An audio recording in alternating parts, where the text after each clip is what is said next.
In today's video, I will walk you through how to insert motion presets out using Filmora. To insert a motion presets out animation, start by importing your video or image into Filmora. Drag the media onto the timeline, then click the clip to select it. Open the Animation tab in the Properties panel and go to the Preset Animations section. From the available presets, choose a Motion Preset Out option and apply it to your selected clip.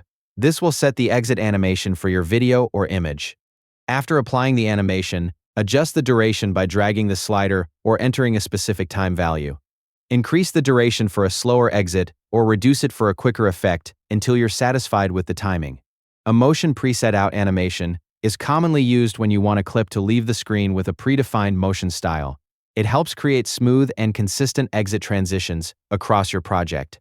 And that's all you need to do to insert a motion presets out animation using Filmora. Thank you for watching the video.